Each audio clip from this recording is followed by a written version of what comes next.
La la la la, la la la la. Yeah. I was gonna clean my room, but then I got wine. Come on, y'all. Check it out. Welcome to level 3, where we can finally buy wine. Today's episode is on Rosé. Now, unlike the other wine varietals we have discussed before, Rosé depends greatly on the method and not so much on the grape varietal used in it. When I first arrived in the winelands, I didn't know that there was something like a dry rosé. I hated rosé because I only knew of the sweet one, and I'm not a sweet wine fan. So the first wine farmer I visited, I insisted on not drinking rosé. I was kind of forced into it, and I cannot be more happy that that happened, because on that first taste I completely fell in love with rosé. So you know how you get white wine people and red wine people? I'm a rosé wine person. Pink wine makes me slutty. In the simplest terms, rosé is the pink wine. And what I love about rosé is it's not pink or pink, but pink. Now, being famous for its color, encountering a rosé in a blind tasting is going to work a little different.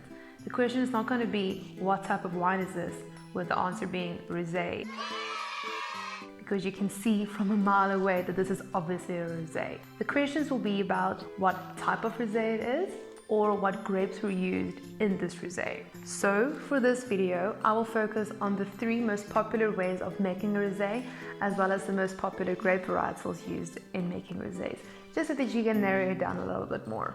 The first style uses the maceration method, so it starts off the same as red wine. The red wine grapes are pressed and let to ferment with the skins, seeds and stems known as the pomace.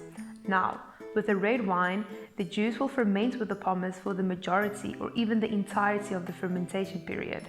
With rosés, winemakers time this part of the process, giving the juice only a few hours of soak time with the pomace, in layman's terms, limited skin contact. The pomace remains in the juice until the juice have turned the shade of blush the winemaker prefers. Therefore, the color of the rosé does not depend on the varietal of grape used as seen in red and white wines.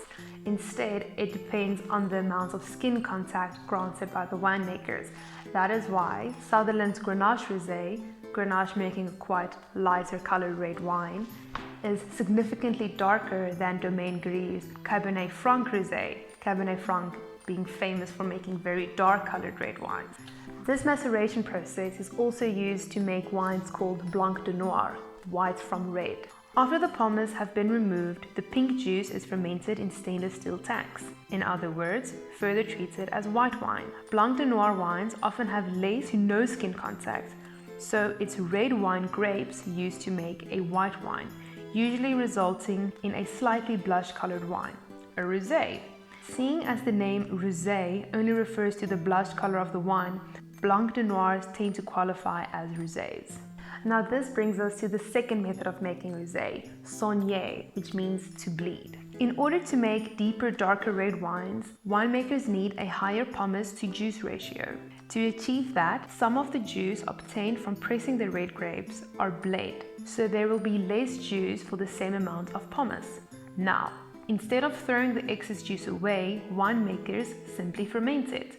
The result is pretty similar to the maceration process, but it's often made with really dark red grape varietals and can produce varying colors of rosés, dependent on how long the pressing process takes. So, method 1, maceration, removes the pomace.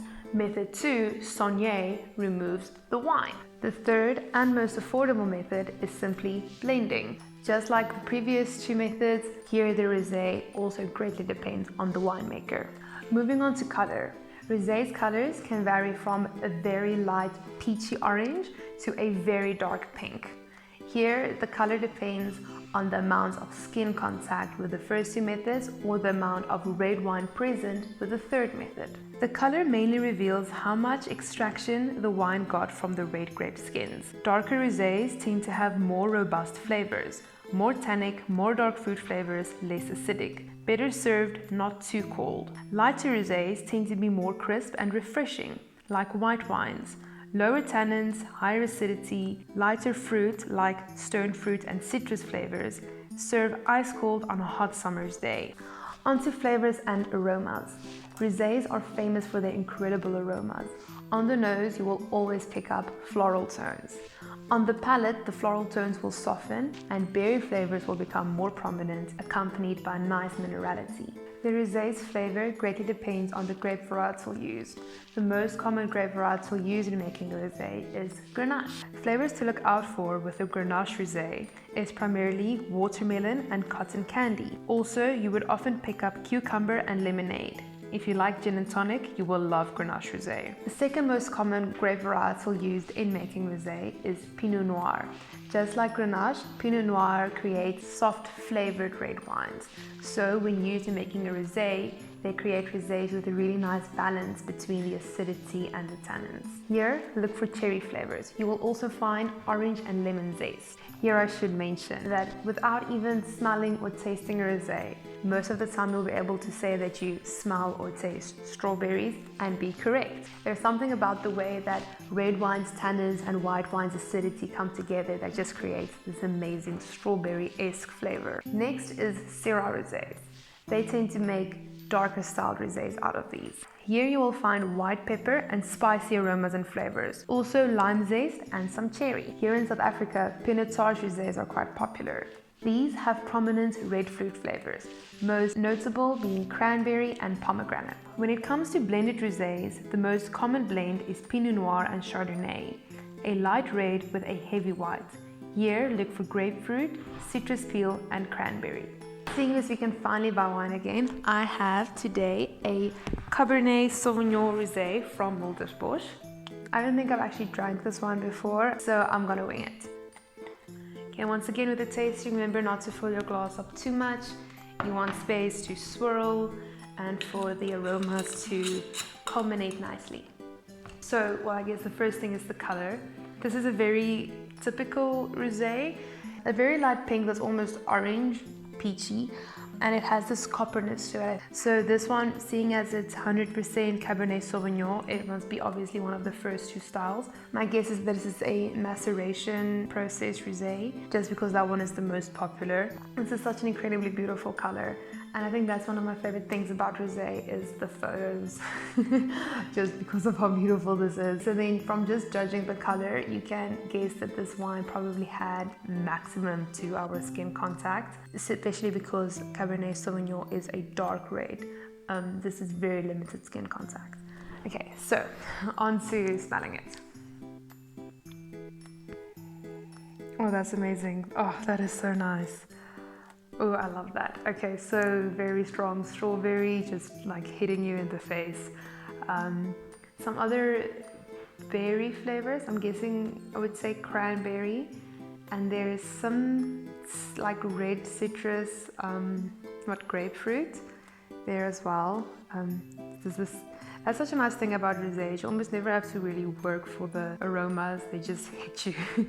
And it's so nice, like I want this as perfume. Very floral, like roses, definitely like walking in a rose garden. Okay, and then on to taste.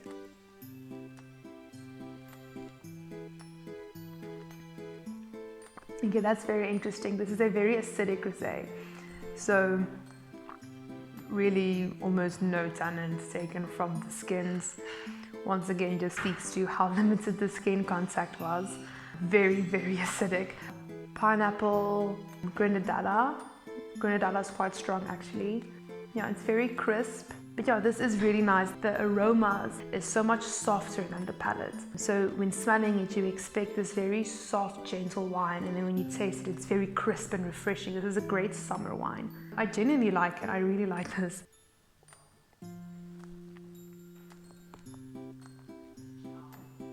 Okay, so it starts off really soft at the front of the mouth. Promises to be very soft. And then as it moves into your mouth, that acidity comes spiking. But it's nice. I would say this is a rosé that should definitely be served as cold as possible. A nice hot day outside. The strawberry is very prevalent, like now drinking more. And there are definitely some berry flavors. I'm thinking cranberry coming through slightly.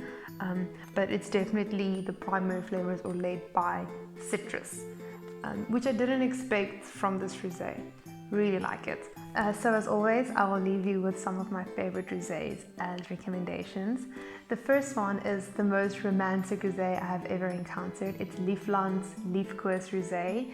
A little bit pricey, but as far as pricey wines go, it's really not. It's just such a beautiful wine, such a beautiful light color, and it has Cupid on a springbok on it. Like if you're going on a nice picnic in spring, this is the kind of rosé you want to take with you. The second recommendation is actually my favorite rosé, Sutherland's Grenache Rosé. We had a competitive tasting at the society, and I showed up with a Domaine Grier Cabernet Franc rosé because Cabernet Franc is cool, Domaine Grier is a great name, and I tasted the rosé and it was so good, so I was like, this is mine. And then Francois showed up with a Sutherland Grenache Rosé, which just crushed it.